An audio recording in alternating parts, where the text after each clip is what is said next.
औज़ुबिल्लाहिमिनश्शैतानिर्रजीम बिस्मिल्लाहिर्रहमानिर्रहीम। आज हमने पढ़ना है बेटा हमारा LHV पार्ट सेकंड के जो हमारे लेक्चर चल रहे हैं राबिया खालिद साहिबा की बुक पेज नंबर 252 से। ये चैप्टर 5 चल रहा है हमारा चाइल्ड हेल्थ प्रैक्टिस वाला। तो ये हमारा आज हमने पढ़ना है assess classify and treat the sick young infant age less than 2 month. तो क्लासिफिकेशन कैसे करनी है, इलाज कैसे करना है बीमार बच्चों का जो 2 माह से कम हों, तो उसमें क्या क्या चीज़ें देखनी है बेटा, ये बड़ा इंपॉर्टेंट है। छोटी छोटी सी चीज़ें हैं, लेक्चर एक बार सुनते जाएंगे तो साथ ही इंशाल्लाह याद होता जाएगा। बड़े आसान अल्फाज में बच्चों को समझाने की कोशिश करता हूँ। और इससे पिछले लेक्चर जिन बच्चों ने नहीं सुने बेटा, वो मेरे YouTube channel easy pharmacy LHV CMW की प्ले लिस्टों में जाके तरतीब से लेक्चर मौजूद हैं, वो देख सकते हैं। तो हमने क्या करना है बेटा, आज पढ़ना है असेस यानी अंदाज़ा लगाना है, क्लासीफाई दर्जा बंदी करनी है, एंड ट्रीट और इलाज करना द सिक जो बीमार हों, यंग इन्फेंट जो अभी पैदा हुए बच्चे हैं, एज लेस दैन 2 मंथ जिनकी उम्र तकरीबन 2 माह से कम हो। Check for possible infection. अच्छा, एक साइड पे दिया होता है बेटा जो आपने माँ से बातें पूछनी होती हैं, और दूसरी साइड पे दिया होता है जो आपने फील करनी होती हैं, देखनी होती हैं। ठीक है, तो आस्क माँ से पूछना है, has the young infant had convulsion, क्या बच्चे को दौरे पड़ रहे हैं। Is the young infant vomiting everything, क्या बच्चा हर वक्त उल्टियाँ करता है। Is the young infant not able to feed, क्या बच्चा कुछ खाने पीने के काबिल नहीं है, खाना तो नहीं पीने के काबिल बेटा। तो कुछ बच्चे ऐसे होते हैं तो वो शक नहीं करते ठीक से माँ का दूध, या ठीक पीते हैं तो थोड़ा बहुत पीते हैं। तो अगर ये चीज़ें तो आपने माँ से पूछ ली। फिर आ जाएंगे लुक लिसन एंड फील, इसको आप शॉर्ट में LLF बोल सकते हैं। एल से लुक बेटा देखना है, लिसन सुनना है, फील महसूस करना है। यंग इन्फेंट मस्ट बी काम, बच्चा जो है बिल्कुल पुरसकून होना चाहिए। See if the young infant if is convulsing now, क्या अब बच्चे को दौरा पड़ रहा है, ये देख रहे हैं अब इस वक्त दौरे की हालत में है, बच्चे को दौरा तो नहीं हो रहा। Count the breath in 1 minute, बच्चे की सांसें जो है वो काउंट करनी है 1 मिनट में। कैसे काउंट करते हैं बेटा, एक दफ़ा सीना नीचे गया, फिर ऊपर आया तो 1 ब्रेथ हो गई। फिर इसी तरीके से जब नीचे जाकर ऊपर आएगा 2 ब्रेथ, जैसे ऊपर आए तो आपने काउंट कर लेना है। तो 1 मिनट के अंदर जो नॉर्मल ब्रेथ है बेटा बच्चों की, वो 20 से 30 मिनट यानी 20 से 30 के दरमियान में होने चाहिए। 1 मिनट में 20 से 30 सांसें लेता है बच्चा, लेकिन अगर इससे ज़्यादा होंगी तो वो नॉर्मल ब्रेथ नहीं है। Repeat the count if elevated, अगर ज़्यादा हो रही हो तो फिर दोबारा रिपीट करना है कि गलती ना हो गई हो। ठीक है, look for swear chest in drawing, बच्चे की छाती जो है वो इन ड्राइंग तो नहीं हो रही। इन ड्राइंग मैंने पिछले लेक्चर में दिखाया था बेटा, जैसे ही बच्चा सांस लेता है तो उसके जो छाती का निचला हिस्सा है वो नीचे की तरफ धंसे, तो उसको चेस्ट इन ड्राइंग बोलते हैं। ये तो नहीं हो रहा। लुक फॉर नेज़ल फ्लेयरिंग, और उसके जो नथने हैं वो फ्लेयर तो नहीं कर रहे, जो नाक के नथने होते हैं ना साइड पे बेटा, वो फड़फड़ाते हैं, उसको नेज़ल फ्लेयरिंग बोलते हैं। Look and listen for grunting, क्या बच्चा खराटे तो नहीं ले रहा। सी if the young infant is lethargic और अनकॉन्शियस, ये देखना है कि बच्चा जो है वो लागर, कमज़ोर या बेहोश तो नहीं है। ठीक है, लेथार्जिक कहते हैं बेटा बिल्कुल लागर, सुस्ता और अनकॉन्शियस बेहोश। ठीक है, look at the young moment, उसकी हरकत देखनी है। Are they less than normal, क्या उसकी हरकत नॉर्मल से कम है। Look and feel for bulging fontanelles, बच्चे के जो सर के अंदर पैदाइशी तौर पे बेटा जो 2 गड्ढे होते हैं उनको फंटनेलिस बोलते हैं। ये मैंने दिखाया हुआ है, फंटनेलिस आप चेक करेंगे, एक अगली जानिब होता है और एक पिछली जानिब, इनको एंटीरियर एंड पोस्टीरियर फंटनेलिस बोलते हैं। ये फंटनेलिस है बेटा, ये एंटीरियर, ए से एंटीरियर, ए से अगला ऐसे याद कर लो, और पी से पोस्टीरियर, पी से पिछला। तो अगला जो फंटनेली है बेटा वो काइट शेप का होता है, पिछला फंटनेली जो है वो वाई शेप का होता है। तो ये बल्गिंग तो नहीं कर रही, ये फंटनेली है बेटा। जब कुछ बच्चे सांस ले रहे होते हैं ना, तो छोटे बच्चे तो ऊपर नीचे यहाँ से हो रहा होता है, ऐसे लगता है जैसे दिल धड़क रहा हो, लेकिन ये ऐसा नहीं है। ये नॉर्मल भी हो सकता है, लेकिन अगर ये ज़्यादा ही है तो फिर ये मसाइल का निशानदही भी कर रहा होता है कि ये बच्चा ठीक नहीं है। तो इसके फंटनेलिस जो है वो बल्गिंग तो नहीं हो रहे, बाहर की तरफ उभर तो नहीं रही, ये देखना है बेटा। Look for the pus discharge from the eye, बच्चे की आंखों से पीप तो नहीं आ रही। कुछ बच्चे सुबह उठते हैं तो उनकी आंखें चिपकी होती हैं। ठीक है, तो वो देखना आपने बेटा। लुक एट द अम्बलाइकस, और जो बच्चे की जो अम्बलाइकल कॉर्ड है जहाँ पे, वो देखनी है वो ख़राब तो नहीं हो रही। Are there many or severe pustules, sorry is it red, क्या ये लाल है। आर ड्रेनिंग पस, या इसमें से पीप तो नहीं आ रही। Does the redness extended to the skin, क्या ये लाली जो है जल्द के अंदर से आती हुई महसूस हो रही है, ये देखना है। लुक फॉर द स्किन पॉस्ट्यूल्स, जल्द के ऊपर छाले देखने हैं। आर देयर मैनी, क्या ये ज़्यादा हैं। आर स्फेयर पॉस्ट्यूल्स या शदीद पॉस्ट्यूल्स है। Look and feel for the muscular stiffness or spasm, बच्चे के मसल्स जो हैं वो स्टिफ तो नहीं हो रहे, अकड़ाव तो नहीं आ रहा उनमें। मैयर टेम्परेचर, बच्चे का जो है दर्जा हरारत मैयर करना है। आर फील फॉर फीवर, या उसका बुखार महसूस करना। आर लो बॉडी टेम्परेचर, या बच्चे की बॉडी का जो टेम्परेचर लो है, तो ये देखना आपने। तो ये तमाम चीज़ें बच्चे में चेक करनी है। अगर ये सारी चीज़ें हों तो समझना है कि बच्चा जो है वो शदीद बीमार है। ठीक है, तो क्लासीफाई ऑल यंग इन्फेंट्स, तो क्लासिफिकेशन करना है। ये जो हमने तमाम चीज़ें बेटा पढ़ी हैं ना, तो यहाँ ये शॉर्ट करके उसने दे दी हैं। तो कन्वल्जन, दौरे पड़ रहे हैं। Or not able to feed, खुराक लेने के काबिल नहीं है। आर वॉमिटिंग एवरीथिंग, हर चीज़ उल्टी कर देता है। आर फास्ट ब्रीथिंग, तेज़ तेज़ सांसें हैं। 60 ब्रेथ पर मिनट और मोर, यानी ब्रेथ जो है सांस लेने की रफ्तार 60 से ज़्यादा है या इससे भी 60 है या इससे भी ज़्यादा है। स्लो ब्रीथिंग और एपनिया, या सांस लेने की रफ्तार स्लो है। एपनिया बेटा यही है, स्लो ब्रीथिंग या सांस लेना रुक जाना। 20 ब्रेथ्स पर मिनट और लेस, यानी 20 मिनट से कम सांस ले रहा है बच्चा, 1 मिनट में 20 से कम सांसें ले रहा है। ठीक है। स्वेयर चेस्ट इन ड्राइंग, बच्चे की छाती बहुत नीचे जा रही है। और नेज़ल फ्लेयरिंग, या उसके नथने फड़फड़ा रहे हैं। ग्रंटिंग, गरगराहट की आवाज़ें आ रही। लेथार्जिक, बच्चा बिल्कुल कमज़ोर है, अनकॉन्शियस बेहोश है। ठीक है। और लेस देन नॉर्मल मूवमेंट, और उसकी हरकत नॉर्मल से कम है। बल्गिंग फुंटनेलीज, फुंटनेली मैंने दिखाया वो बल्ग कर रहे हैं। और मैनी और स्फेयर स्किन पॉस्ट्यूल्स, या कई सारे जल्द के ऊपर छाले हैं। अम्बलाइकस रेडनेस, अम्बलाइकल कॉर्ड जहाँ पे जुड़ी हुई थी धुन्नी जिसको बोलते हैं बेटा, वहाँ रेड हो रही है जगह। एक्सटेंडिंग टू द स्किन, जल्द से बाहर आ रही है ये रेडनेस। और फीवर 37.5 डिग्री सेंटीग्रेड और अबव, बुखार जो है वो नॉर्मल बेटा 37 डिग्री सेंटीग्रेड होता है, लेकिन अगर इससे ज़्यादा हो 37.5 डिग्री सेंटीग्रेड तो इसको बुखार हो रहा है। ठीक है। आर फील्स हॉट, या गर्म महसूस हो रहा है। और लो बॉडी टेम्परेचर, या बॉडी टेम्परेचर लो है, less than 35.5 degree centigrade. 35.5 degree centigrade से नीचे टेम्परेचर हो तो उसको लो बोलते हैं बेटा। आर फील्स कोल्ड, या ठंडक महसूस हो रही है। ठीक है। And or muscular stiffness or spasm, या मसल्स के स्टिफ हैं, सख्त हो गए हैं, या कड़ाव आ रहा है। ठीक है। रेड अम्बलाइकस आर ड्रेनिंग पस, या अम्बलाइकस के अंदर से पस आ रही है, रेड है। स्किन पॉस्ट्यूल्स आर पस डिस्चार्ज फ्राम द आइज, या आँखों से पस वगैरह आ रही है। ठीक है। तो ये बेटा हमने देखना है। None of the above mentioned signs present, या ऊपर वाली अलामात में से कुछ नहीं। तो ये देखें बेटा, यहाँ तक अगर ये अलामात आ रही हैं ये वाली, तो वो क्या है, पॉसिबल सीरियस बैक्टीरियल इन्फेक्शन है। ठीक है। और अगर ये वाली अलामात आ रही हैं तो पॉसिबल नियोनेटल टेटनस है। ठीक है, अगर उसमें स्टिफनेस या स्पाज्म आ रही है। और अगर रेड अम्बलाइकस है और पस निकल रही है तो लोकल बैक्टीरियल इन्फेक्शन की निशानदेही कर रहा है। ठीक है। और अगर आँखों से पस आ रही है तो आई इन्फेक्शन को ये हमें शो कर रहा है। और अगर ऊपर वालों में से कोई अलामत नहीं है तो बैक्टीरियल इन्फेक्शन नहीं है। ठीक है। तो ये क्लासिफिकेशन हो गई बेटा, ये तमाम अलामात देखनी, उसके मुताबिक बच्चे को क्लासीफाई करना है। तो अगर अब आगे इनका ट्रीटमेंट है, अगर क्लासिफिकेशन हो गई तो अब हमने इसका इलाज पढ़ना है। इलाज क्या होगा, तो अगर पॉसिबल सीरियस बैक्टीरियल इन्फेक्शन तो क्या करेंगे, ट्रीट कन्वल्जन्स इफ़ प्रेजेंट, अगर दौरे पड़ रहे हैं तो उनका इलाज करेंगे। Give first dose of intramuscular antibiotic, जो IM इंट्रामस्कुलर एंटीबायोटिक है उसकी पहली डोज दे देंगे।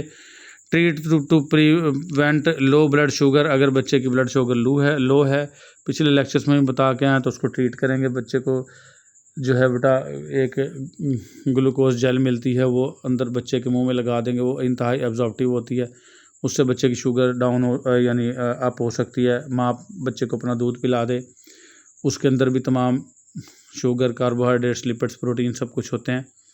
ठीक है। या 25% का एम्प्यूल होता है, उसके कतरे पिलाए भी जा सकते हैं अगर बच्चा होश में है। और बेहोश है तो उसको इन IV लाइन पास करके और इंट्रावेनस भी दिए जा सकते हैं, उससे ब्लड शुगर उसकी जो है इम्प्रूव हो जाएगी। Advise mother how to keep the infant warm, माँ को ये बताना है कि बच्चे को गर्म कैसे रखना है।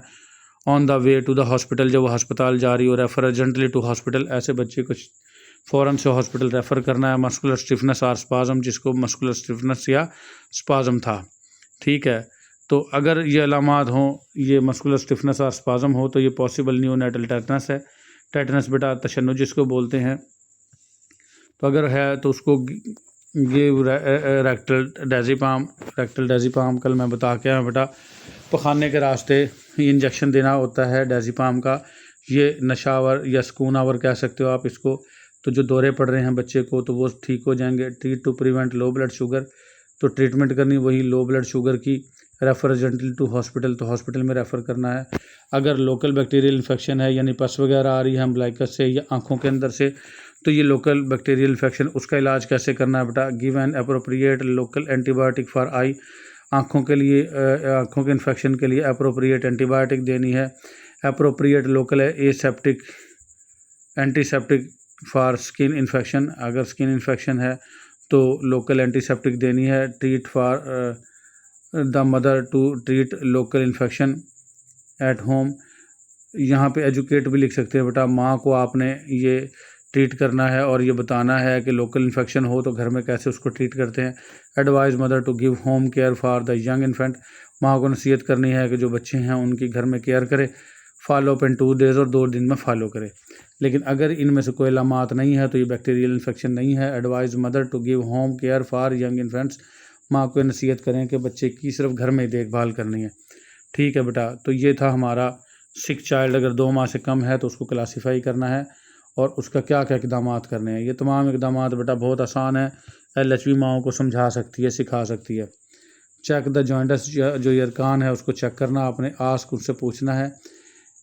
तो ये जॉइंटस आ गया बेटा। ऊपर सिक चाइल्ड की सारी ट्रीटमेंट थी, अब जॉइंटस यरकान की, यरकान का टॉपिक आ गया यहाँ पे। तो माँ से पूछना है इफ़ देयर एनी जॉइंटस, क्या बच्चे को यरकान है, पीलिया तो नहीं हो रहा इसको।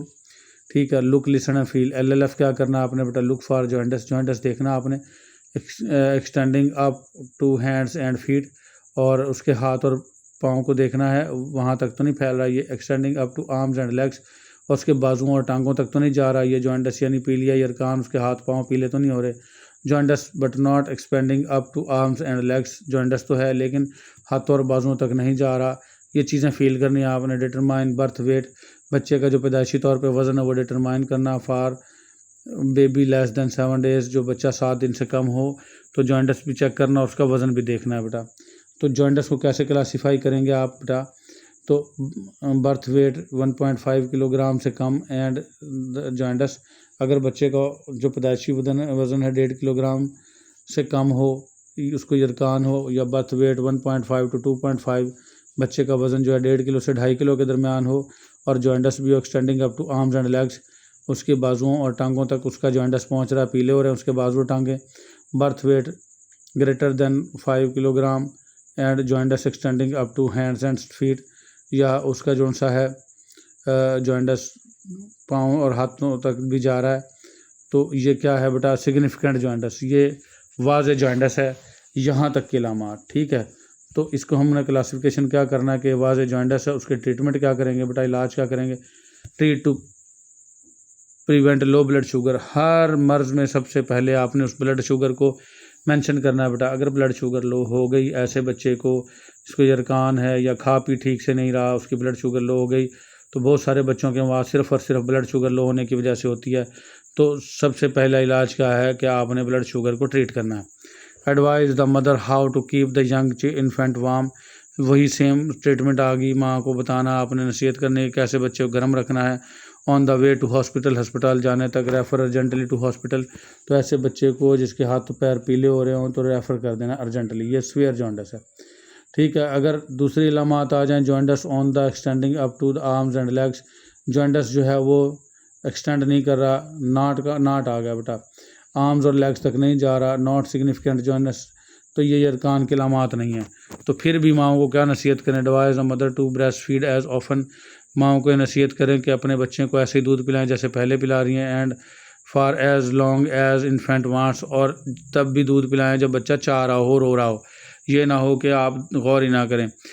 डे एंड नाइट, चाहे दिन हो या रात हो, जब बच्चे को ज़रूरत हो, जब बच्चा रोए तो उसको दूध पिलाया जाए, ये माओ को नसीहत करनी है आपने। फॉलो अप इन 2 days, 2 दिन के बाद आपने फॉलो अप के लिए आना है। इफ़ नॉट इम्प्रूविंग, अगर बच्चा इम्प्रूव नहीं कर रहा। नो जॉइंटस प्रेजेंट, अगर जॉइंटस ना हो तो नो जॉइंटस हो तो नो एडिशनल ट्रीटमेंट, कोई इजाफी ट्रीटमेंट नहीं करनी। तो ये था बेटा हमारा, हमने जॉइंटस वाले बच्चे को या सिक चाइल्ड को कैसे करना है।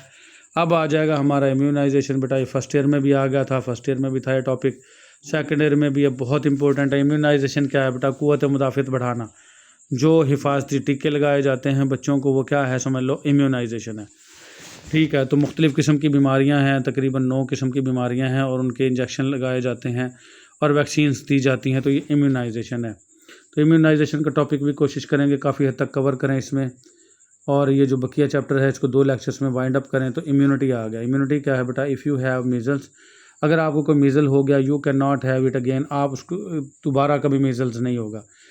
क्यों? अल्लाह की तरफ से बेटा उसके अंदर आपका जो अंदर इम्यून सिस्टम है, आपके जो वाइट ब्लड सेल हैं, जो आपका पुलिस सिस्टम है, इम्यून सिस्टम को आप पुलिस सिस्टम भी कह सकते हैं। तो अगर एक बार आपको कोई भी बीमारी हो जाए और आप उससे ठीक हो जाएं खुद ब खुद ही, तो फिर वो बीमारी दोबारा नहीं हो सकती, क्योंकि आपका जो इम्यून सिस्टम अल्लाह ने ऐसा निज़ाम रखा है कि वो उसकी हमेशा के लिए याद दहानी के लिए उसके अंदर एंटीबॉडी पैदा हो जाती हैं और वो कभी भी जरासीम दोबारा बॉडी में एंट्री लेंगे तो वो असर नहीं कर पाएंगे और वो खुद ब खुद हमारा इम्यून सिस्टम उनको मार देगा।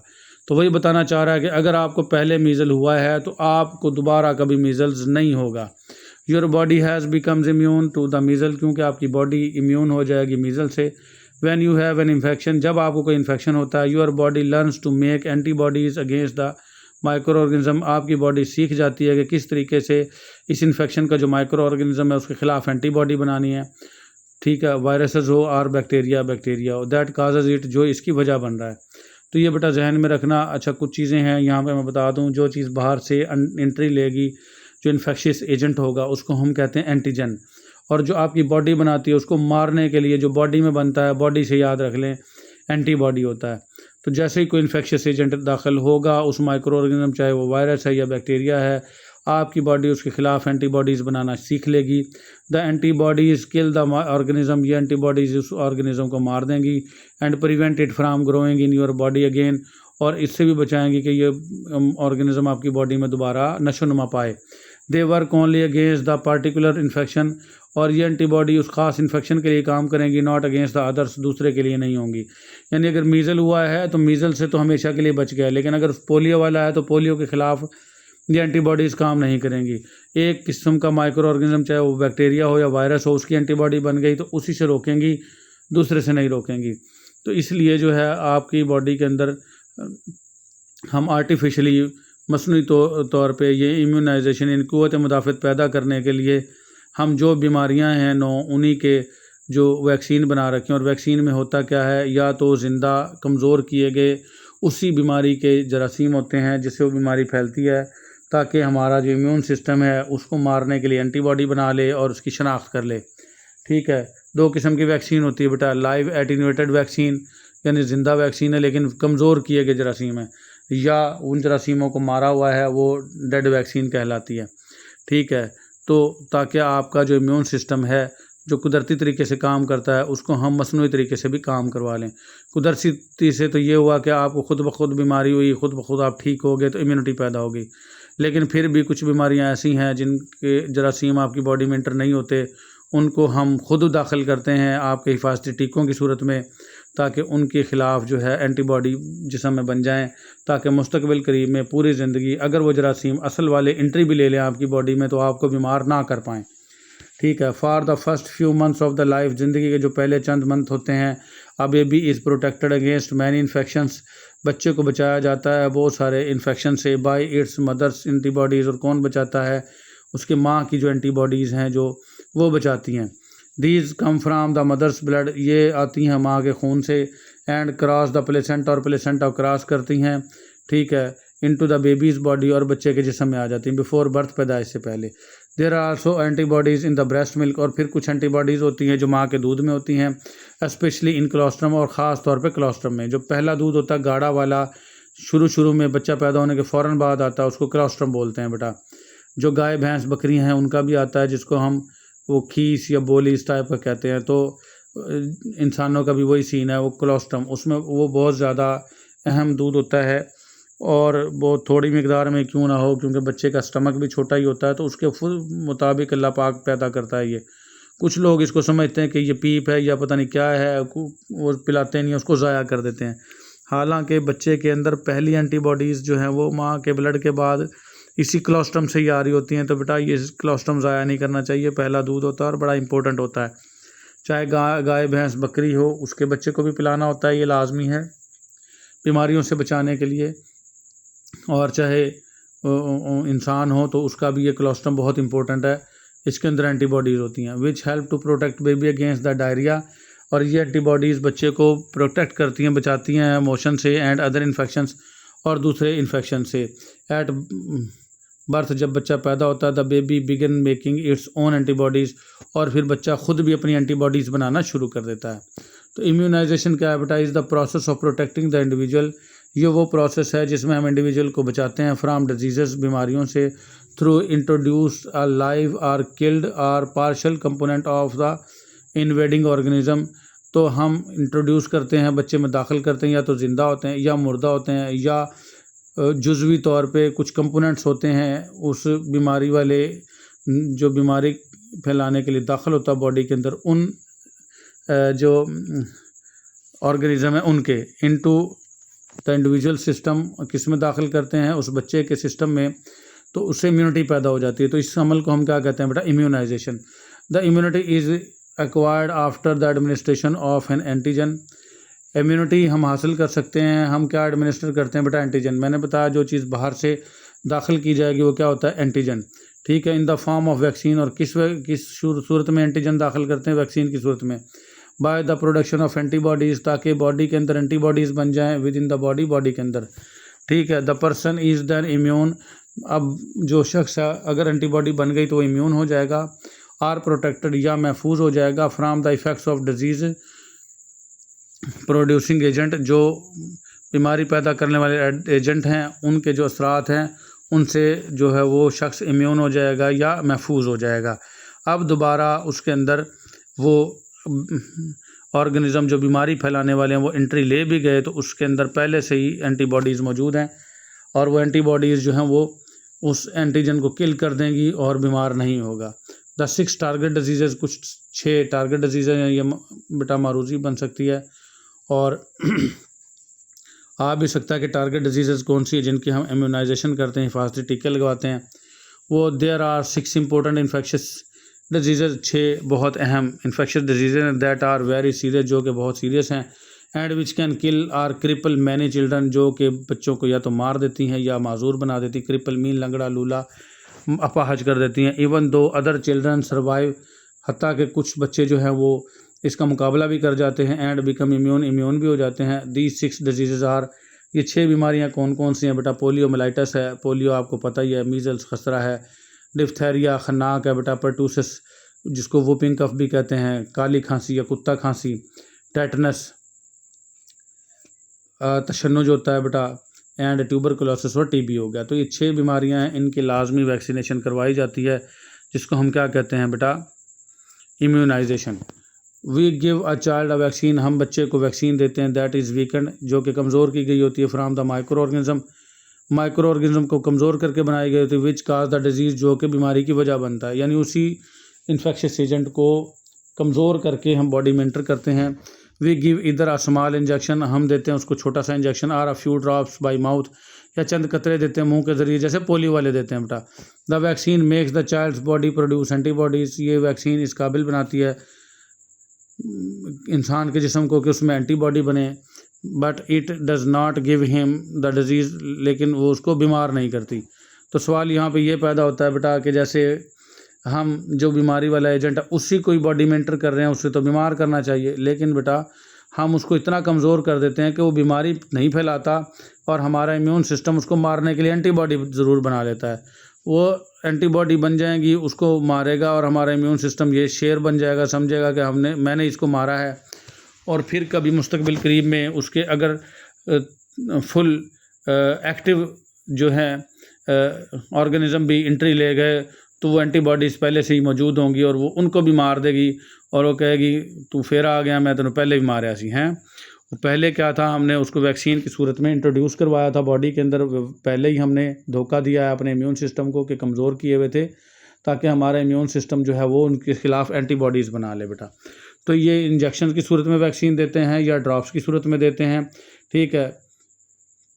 तो ये वैक्सीन बच्चे की बॉडी को इस काबिल बनाती है कि वो एंटीबॉडीज़ बना ले, but it does not give him a disease, लेकिन वो इसको बच्चे को बीमार नहीं करती।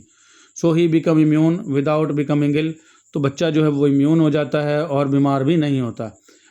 The expanded programme on immunisation, EPI जिसको बोलते हैं बेटा, aims to immunise all children against the 6 diseases. इसका मकसद ये है कि तमाम जो बच्चे हैं पाकिस्तान के वो इन 6 बीमारियों से इम्यून हो जाएं विच WHO रिकमेंड्स रूटीन इम्यूनाइजेशन, जो कि वर्ल्ड हेल्थ ऑर्गेनाइजेशन बेटा रिकमेंड करती है कि ये रूटीन की इम्यूनाइजेशन है। तमाम बच्चों को जो हिफाजती टीके लगाए जाते हैं बेटा वो इन्हीं 6 ख़तरनाक बीमारियों से बचाव के लिए लगाए जाते हैं। What vaccines are made from, vaccine किससे बनाई जाती है बेटा ये भी पता होना चाहिए आपको। Manufacturers make vaccine from micro organisms similar to the ones that cause disease, जो भी मैन्युफैक्चरर हैं वैक्सीन इन्हीं माइक्रो ऑर्गेनिज्म से बनाती है जो सेम होते हैं, जो बीमारी वाले होते हैं, जो बीमारी फैलाने वाले हों, ठीक है, तो उन्हीं से वैक्सीन बनाते हैं। But they must change the form of micro organism, लेकिन वो इसकी शक्ल तब्दील कर देते हैं इस माइक्रो ऑर्गेनिज्म की, यानी कि वो अगर एक्टिव फॉर्म है तो उसको या तो मुर्दा कर देंगे या उसको इतना कमज़ोर कर देंगे कि वो बीमारी नहीं फैलाएगा। So that they can not harm people, के वो लोगों को नुकसान ना दे, उसकी इसलिए उसकी शक्ल चेंज कर देते हैं। तो वो कैसे शक्ल चेंज करते हैं? They can use killed micro organism, या तो वो मुर्दा माइक्रो ऑर्गेनिज्म का इस्तेमाल करते हैं वैक्सीन बनाने के लिए, जैसे परटूसिस वैक्सीन आ गई इन DPT क्या है बेटा? 3 वैक्सीन का ये मजमुआ है। D से डिफ्थेरिया है, P से परटूसिस है, T से टेटनस है। तो इसका जो पार्ट है बेटा परटूसिस यानी दूसरा हिस्सा P पार्ट, तो उसके अंदर जो माइक्रो ऑर्गेनिज्म है वो किल्ड हैं, ठीक है, मुर्दा हैं। They can use live micro organism, ये लाइव माइक्रो ऑर्गेनिज्म भी इस्तेमाल करते हैं वैक्सीन बनाने के लिए। दैट आर वीक, जो कि कमज़ोर किए गए होते हैं, जिनको हम एट्यूनेटेड बोलते हैं बेटा। All vaccine lose their potency after the certain time, जितनी भी वैक्सीन होती हैं कुछ वक्त के बाद वो अपनी ताकत खो देती हैं। इवन विद गुड केयर, हत्ता कि इनकी अच्छे से देखभाल भी की जाए, लेकिन कुछ ही वक्त के बाद वो अपनी ताकत खो देती हैं। You know when that time is from the expiry date printed on the vaccine, आपको पता होना चाहिए कि कौन सी एक्सपायरी डेट है जो कि प्रिंट है वैक्सीन के ऊपर। हीट, कुछ गर्मी बेटा, सनलाइट सूरज की रोशनी, एंड फ्रीजिंग, और अगर उनको जमा दिया जाए कैन ऑल डैमेज वैक्सीन, ये तमाम चीज़ें जो है वैक्सीन को ख़राब कर देंगी। अगर कोई पूछ ले तो वैक्सीन किससे ख़राब होती है, तो आपने बताना है हीट से, सनलाइट से और फ्रीजिंग से। Heat and sunlight damage vaccine especially the live ones, heat और जो सूरज की रोशनी है, ऐसी वैक्सीन जो जिंदा माइक्रो ऑर्गेनिज्म से बनाई गई हो तो उसको डैमेज कर बैठती हैं ये चीज़ें, 2 चीज़ें, हीट और सनलाइट। और freezing damage the killed vaccine and toxoid, और कुछ वैक्सीन ऐसी हैं जो मुर्दा माइक्रो ऑर्गेनिज्म से बनाई जाती हैं, अगर उसको आपने फ्रीज़ कर दिया, जमा दिया, तो वो डैमेज हो जाएगी।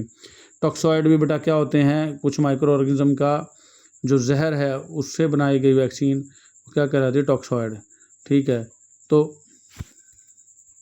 टॉक्सॉइड वाली वैक्सीन या किल्ड वैक्सीन को अगर आपने फ्रीज़ कर दिया तो आप ख़राब कर बैठेंगे उसको।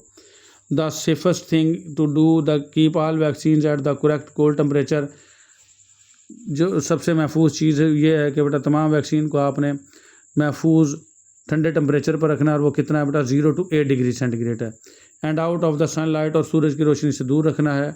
If the vaccine is damage by heat, अगर वैक्सीन डैमेज होगी हीट से, आर बाई फ्रीजिंग या जमाने से, you can not make it potent again, आप इसको दोबारा ताकतवर नहीं बना सकते, यानी एक बार ख़राब हो गई तो हो गई, वो ज़ाया ही करनी पड़ेगी। It does not help to put it back at the correct temperature after the damage it is done, ये कोई भी फ़ायदा नहीं होगा कि अगर आप उसको दोबारा करेक्ट टेम्परेचर पर भी रख दें, अगर उसको डैमेज हो गया एक मरतबा तो हो गया, वो ख़राब हो गई तो हो गई, अब उसको दोबारा करेक्ट टेम्परेचर पर ले भी जाएं तो फ़ायदा नहीं होगा, ये मरूज़ी बन सकती है बेटा। वैक्सीन्स के लिए करेक्ट टेम्परेचर क्या है? 0 to 8 डिग्री सेंटीग्रेड, इसके दरमियान में रहेगा, 0 से नीचे भी ना जाए बेटा। माइनस में टेम्परेचर जैसे -1, 2, 3 फ्रीज़ हो जाएगी, उससे कम गया तब भी नुकसान है, और 8 से ज़्यादा गया तब भी नुकसान है, ठीक है। तो अगर एक दफ़ा वैक्सीन ख़राब हो गई तो आप उसको दोबारा ठीक नहीं कर सकते।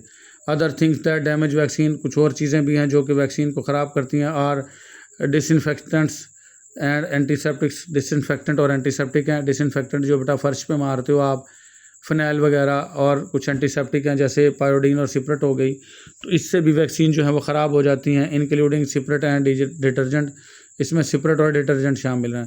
ठीक है, एंटीसेप्टिक जो है वो सिपरेट होगी बेटा, और जो डिसइंफेक्टेंट है वो डिटर्जेंट होंगे, सर्फ, सोडा, साबुन वगैरह, जिनसे आप फर्श वगैरह धोते हो, कुछ कपड़े धोते हो। तो अगर इसके संपर्क में यानी इसके कॉन्टैक्ट में भी अगर वैक्सीन आ गई तो भी ख़राब हो जाएंगी।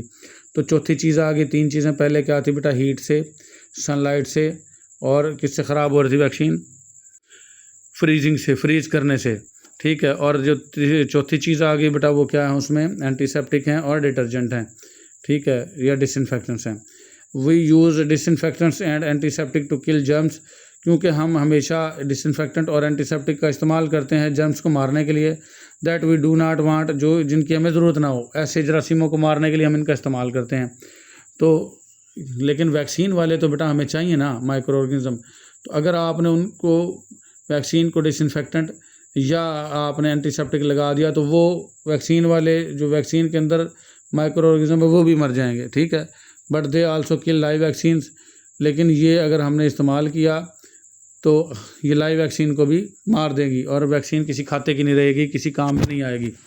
तो इसलिए बेटा जो है हमेशा ये एंटीसेप्टिक का इस्तेमाल नहीं करते। वैक्सीन लगाने से पहले अक्सर औकात देखा गया कि जैसे हम सिपरेट से जिल्द को, स्किन को साफ़ करते हैं, तो सिपरेट वगैरह से स्किन भी साफ़ नहीं करते। अगर आपने वैक्सीन लगानी, आम इंजेक्शन लगाना है तो कर लें, वरना आपने सिपरेट से वो स्किन भी साफ़ नहीं करनी। अगर आपकी नीडल उसके कॉन्टैक्ट में आ गई सिपरेट वगैरह के, तो खुदा न खास्ता वो वैक्सीन जो है उसके जो माइक्रो ऑर्गेनिज्म हैं जो पहले ही वीक किए गए हैं वो मर जाएंगे और वैक्सीन किसी काम की नहीं रहेगी।